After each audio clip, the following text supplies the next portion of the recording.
El cine de terror en Latinoamérica parece haber encontrado a su público, el de los jóvenes influenciados por los clásicos producidos en los Estados Unidos, Italia o Asia, pero que también paulatinamente han descubierto los filmes realizados al interior de sus propias industrias locales. La recuperación de películas del pasado en formatos caseros como el videocassette y el DVD ha revitalizado no solo a las películas célebres y galardonadas, sino también a otras que por décadas se mantuvieron en las sombras por sus propuestas extravagantes, violentas, antiestéticas, naif y sangrientas. Es así que el terror latino ya está al alcance de una nueva generación de espectadores, que sin escrúpulos, pero con admiración, asumen el rol de la realización, renovando las propuestas de los modelos con los que vivieron su niñez. Y por eso, desde hace un cuarto de siglo más o menos, podemos encontrar muestras de cine terrorífico en filmografías como las de Uruguay, Guatemala y Cuba. Ricardo Islas es el caso del joven emprendedor que un día decidió abandonar su profesión docente para dedicarse al cine y desde mediados de los 80 entregarse en cuerpo y alma al género de terror. De esta etapa surgen trabajos como Almohadón de plumas, adaptación libre de un cuento de Horacio Quiroga, donde Islas participa como actor, guionista, director y productor, sorteando toda clase de problemas técnicos derivados de la carencia económica. Islas supo resolver estas dificultades con entusiasmo amateur, dejando constancia de su admiración por las películas clásicas del género. Crowley y su secuela, Las cenizas de Crowley, constituyen un homenaje a las cintas de vampiros de la Hammer Films. Ya iniciados los 90, Ricardo Islas continuaría empleando recursos mínimos para rendir tributo al cine de serie B. ¿Qué pasó, Mario? Rumbo a la oscuridad, de 1992, es una curiosa aproximación al tema de las invasiones extraterrestres que combina los temores apocalípticos con el canibalismo. Jamás vencerán. Son demasiado débiles. De nueva cuenta, Islas participa delante y detrás de la cámara. La tenacidad de Ricardo Islas lo llevó a la ciudad de Chicago, donde decidió asentarse definitivamente y continuar con su carrera realizando filmes para la televisión y el mercado del video, como Amor Brujo, coproducción México-estadounidense de 5 horas y media de duración, donde Islas le rinde tributo al cine setentero de posesión satánica y que fue selección oficial en el Festival de Sitges, para luego comercializarse en formato de miniserie.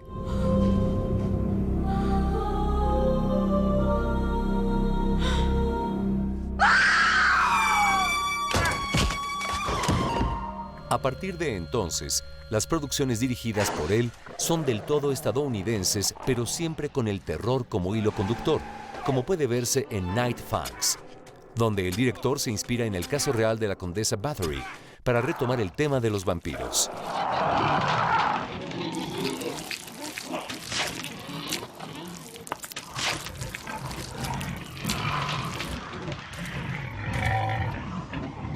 Un tema recurrente en las cintas que Islas ha filmado en Estados Unidos es el lugar que ocupan los latinos en la sociedad de ese país. I'm a US citizen. Nobody's perfect. Zombie Farm, titulada originalmente Macumba, es una historia donde el vudú es empleado para suministrar mano de obra barata a empresarios sin escrúpulos, en clara alusión a las condiciones de vida de los indocumentados. Love for the money, of course. The government is making it hard to get cheap labor. Something got to be done, and we did it. No obstante, debemos referirnos a La Casa Muda, ópera prima de Gustavo Hernández, como la verdadera responsable del resurgimiento del terror uruguayo desde su exitosa presentación en el Festival de Cannes de 2010, llevando a la pantalla una nota roja verídica ocurrida en el Uruguay en los años 40, cuando en un caserón se encontraron los cuerpos despedazados de 2 personas. El film tiene la particularidad de haber sido rodado en tiempo real, en tan solo 4 días de producción, y su impacto internacional fue tal que ya se hizo una versión estadounidense. Actualmente hay aficionados al género en Uruguay que intentan repetir los pasos de Ricardo Islas, grabando en video digital sus propios relatos de terror. Un ejemplo reciente es el cortometraje Sonido Ambiente, del guionista, director y actor Fernando Moreno, que pese a sus fallas es un ejemplo de lo que puede hacerse con las nuevas tecnologías.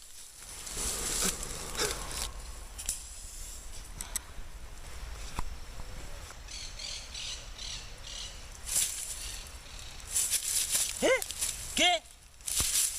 ¿Qué?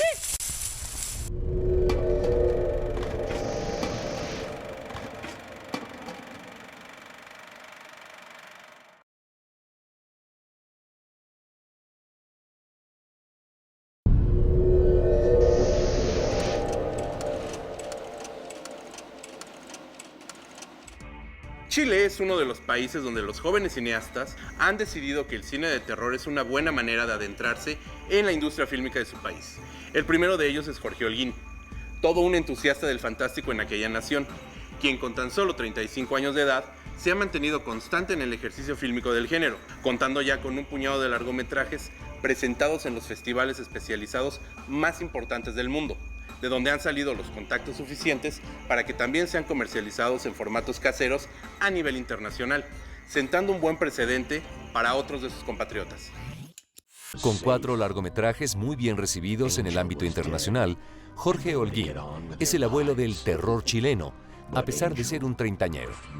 Ángel Negro, su ópera prima filmada en el año 2000, es una mezcla de slasher, giallo y terror sobrenatural, llamado por derecho propio el primer filme de terror chileno, y con el cual Holguín visitó los importantes festivales de Fantasia, Fantasporto y Sitges, y cuyo lanzamiento internacional en DVD corrió a cargo de la mítica Troma.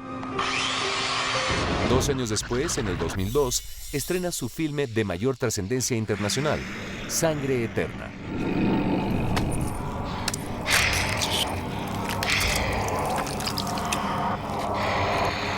Filme que combina elementos vampíricos con la escena gótica chilena y el gusto por los juegos de rol. Sangre Eterna obtuvo reconocimientos en festivales como el de Málaga y el Screamfest de Los Ángeles, California, lo que le permitió ser editada en formato casero por el sello de la revista Fangoria, publicación emblemática del horror. No son cosas satánicas. Que no te dé miedo. El camino de Jorge Holguín dentro del género de terror continuó con el filme de zombies Solos, en el 2008, y Caleuche, El llamado del mar, del 2012, cuya premisa parte del buque fantasma que ronda por el archipiélago de Chiloé, mito surgido de las leyendas autóctonas chilenas y que el realizador mezcla con la imaginería Lovecraftiana. Pero Holguín es solo el primero de una nueva camada de realizadores chilenos que ven en el terror y en sus géneros afines una verdadera forma de expresión. Patricio Valladares es uno de ellos. Nacido en 1982, llamó la atención en círculos underground con la trilogía integrada por Curriculum, Dirty Love y Toro Loco, historias de sexo y violencia con estética grindhouse, en las que Valladares cumplió las funciones de director, guionista, editor y productor. ¿Te gusta actuar en películas de horror?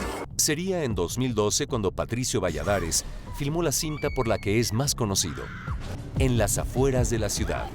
Tuvo un controvertido paso por los festivales internacionales gracias a la crudeza de sus imágenes y lo descarnado de su anécdota, basado en un caso real de incesto sucedido en el Chile rural. La película tuvo tal éxito que el mismo Valladares fue invitado a hacer un remake en Estados Unidos. Otro director que no podemos pasar por alto en este recuento del horror chileno es Pablo Illanes, quien alcanzó la fama con Baby Shower, poderosa película que a medio camino entre el slasher y la porno tortura plantea un juego de celos y envidias entre un grupo de amigas justo cuando celebran el próximo nacimiento del hijo de una de ellas. Illanes, con una exitosa carrera como guionista de televisión, no tiene pensado apartarse del género. Su siguiente trabajo es Videoclub, película de zombies ambientada en 1992, donde un grupo de personajes queda atrapado en un local que renta películas en VHS, argumento donde el director trasciende la nostalgia al añadir elementos de suspenso, misterio y romance. Otro interesante director surgido del país andino es Francesc Morales, cuyo primer largometraje, Humanimal transcurre en un mundo donde los animales ocupan el lugar de los humanos.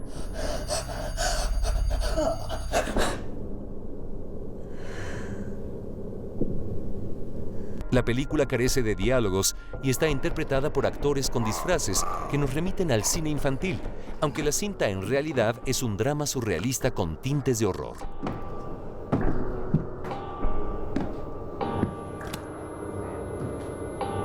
La siguiente película de Morales, Apio Verde, tiene una propuesta igualmente arriesgada. Las parejas tienen bebés. Toca el tema del aborto en un país donde la interrupción del embarazo está severamente castigada por la ley. En Chile es ilegal interrumpir un embarazo, aun si tu bebé va a morir. Y lo hace con una estética más realista que la de su trabajo anterior, con la intención de fijar su postura sobre la necesidad de legalizar el aborto terapéutico. Junto con los directores ya consolidados, aparecen otros proyectos que confirman a la buena salud del género en Chile. Teranthropus, la aberración, es una película de monstruos ubicada en 1974, un año después del golpe de Estado que derrocó a Salvador Allende. La cinta sigue a un grupo de soldados y disidentes enfrentados a una bestial criatura, producto de la experimentación genética. Vamos a morir todos, weón. ¡Vamos a morir todos! La gravedad del púgil, del debutante Jorge Mella, cuenta la historia de un boxeador de pueblo que es acusado del asesinato de una colegiala y que para salvarse decide enfrentar a sus demonios, mismos que toman la forma de una secta satánica liderada por un ser sobrenatural. Hay varias películas chilenas de terror realizadas en coproducción con otros países.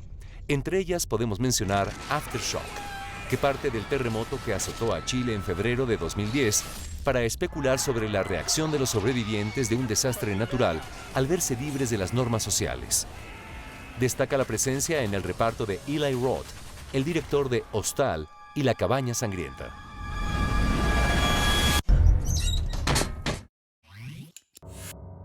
El cine de terror latinoamericano no se detiene.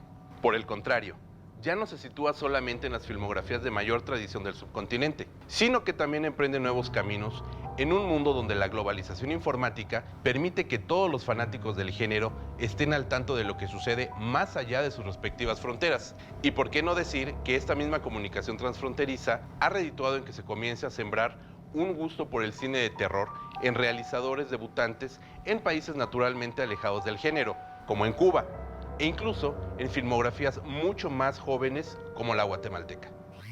Cuando a finales del 2010 comenzaron los rumores sobre la filmación de la primera película cubana de zombies, la expectativa se elevó a grados insospechados. ¿Cine de terror y de zombies en aquella isla caribeña?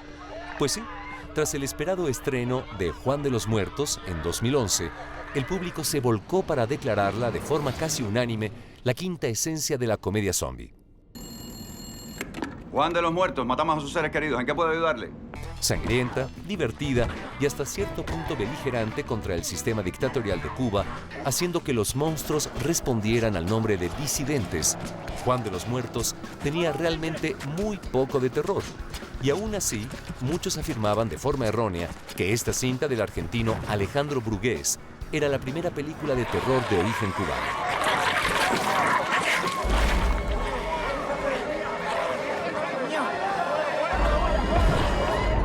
Jorge Molina es uno de los actores principales de Juan de los Muertos, pero antes de participar en esa buena broma de disidentes carnívoros, Molina fue el auténtico iniciador del cine de terror cubano, este sí de verdad disidente, tanto que ninguno de sus trabajos ha sido avalado por el Instituto Cubano de Arte e Industrias Cinematográficos, organismo rector del cine cubano.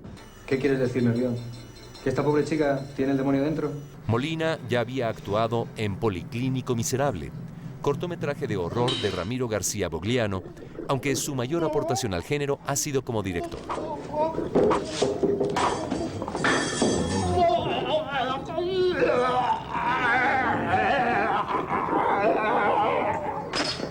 Molina, como suele firmar su obra, no es ningún improvisado. estudió primero realización en el Instituto Estatal de Cine de Moscú, para luego continuar sus estudios en la Escuela Internacional de Cine y Televisión de San Antonio de los Baños, graduándose en 1992, año en que presenta su primer cortometraje, Molinas Culpa.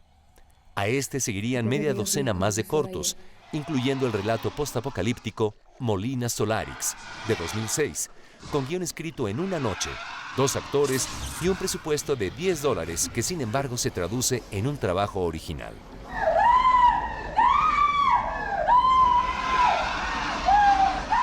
Molinas Feroz, de 2010, su debut en el largometraje, es una perversión del cuento clásico de la Caperucita Roja, teñido de sangre y sexo. Ya, hasta los golpes te ponen caliente. Además de incluir marcadas alegorías al estado de las cosas en la isla bajo el régimen castrista, ingredientes y críticas que las autoridades cubanas no dejan pasar por alto, manteniéndolo del todo marginado de sus alcances y apoyos.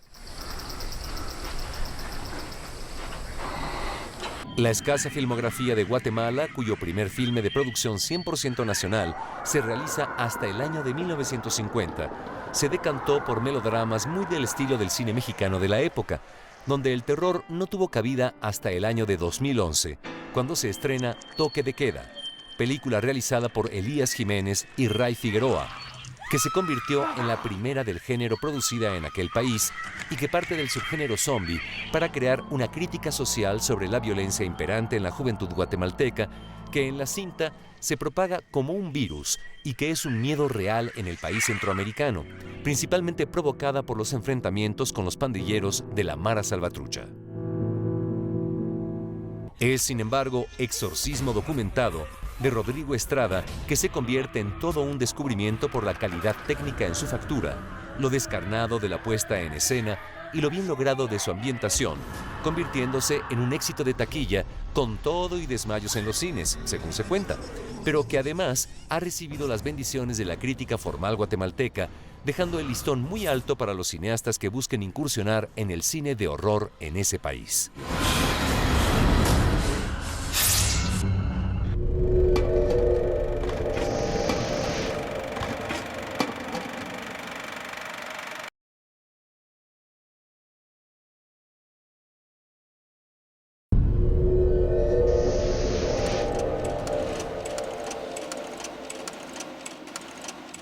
Pues bueno, acabamos de ver un panorama amplio del cine de terror que se está haciendo en Latinoamérica. Para muchos es desconocido todavía.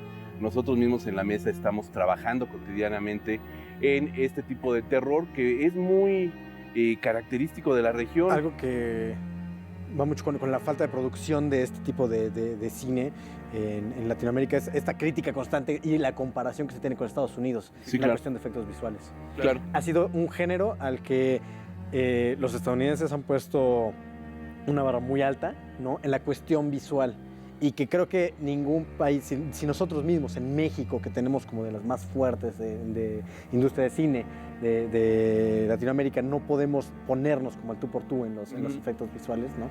El resto está peor.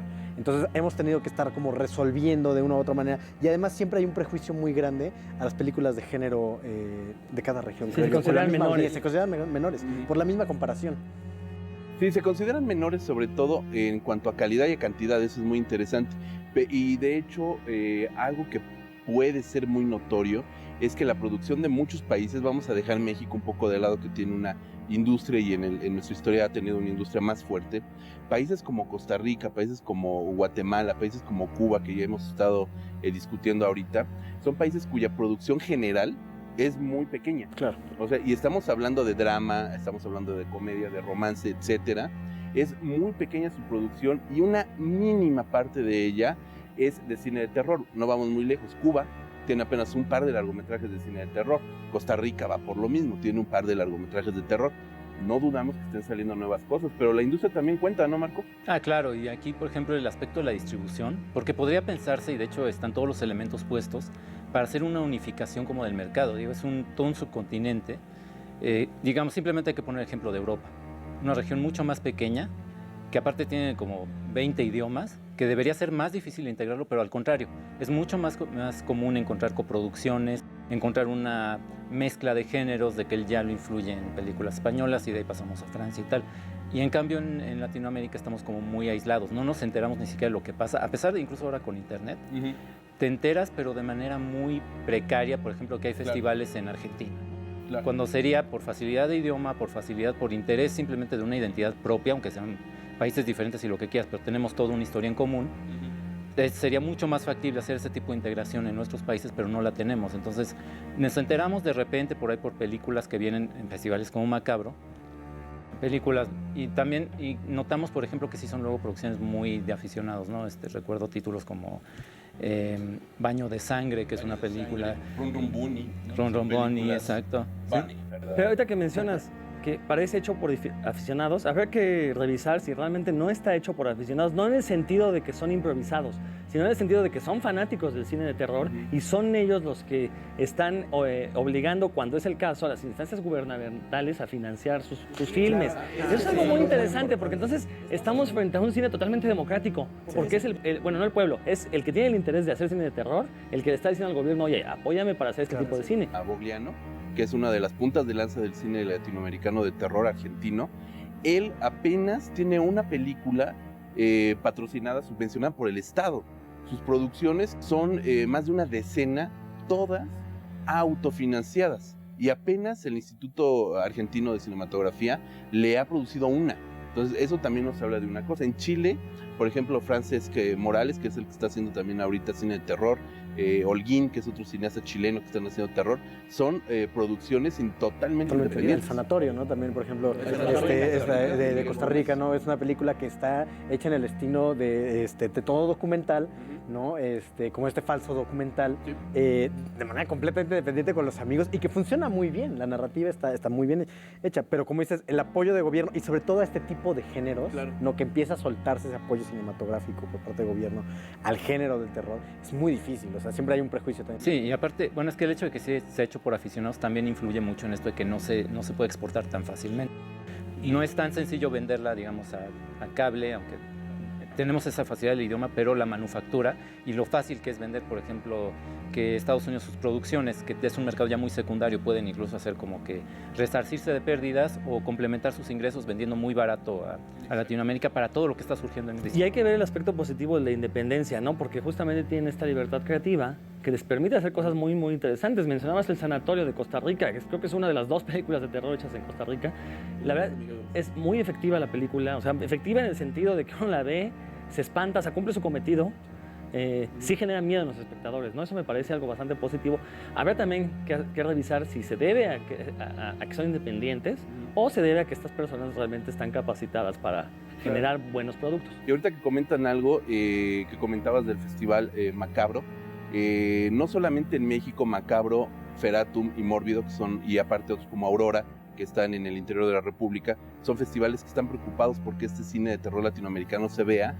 El resto del continente, el Zombie Fest en Colombia, que el terror gótico colombiano es también una marca de casa, el Buenos Aires Rojo Sangre en Argentina, que tienen todos estos movimientos, han permitido que las películas, si no a salas, en estrenos comerciales, por lo menos comiencen a verse, y comiencen a verse a un nivel verdaderamente internacional saliendo de la región, y de como consecuencia que gente como Patricio Valladares ya se haya ido a filmar un remake de su película latinoamericana, chilena, a los Estados Unidos. Y es el mismo caso, por ejemplo, de Michel Grau, cineasta mexicano de Somos lo que hay, que le compraron la película para hacer una adaptación. Es decir, el terror latinoamericano, creo, y propongo aquí en esta mesa, que es la siguiente avanzada posterior del cine asiático. Ahorita el terror latinoamericano está en un momento de boga bastante interesante. Y es interesante saber por qué elementos le dan una identidad a este cine latinoamericano. Habrá que analizar Somos lo que hay, qué contiene en común con la obra de Patricio Valladares, con Juan de los Muertos, con ese tipo de películas que han logrado trascender fronteras, ver si realmente existe una identidad o si la identidad es a nivel local. Y por eso también la mejor salida de lo que decías, de que viene ahorita toda esta boga de Latinoamérica, creo que la forma en la que se están apoyando es por los festivales. Porque el problema que tiene toda Latinoamérica es la distribución. Sí. Ese es un problema que hay en común, la distribución. Pues bueno, como siempre se nos está quedando corto el tiempo, el terror latinoamericano sin duda tiene todavía mucho que dar.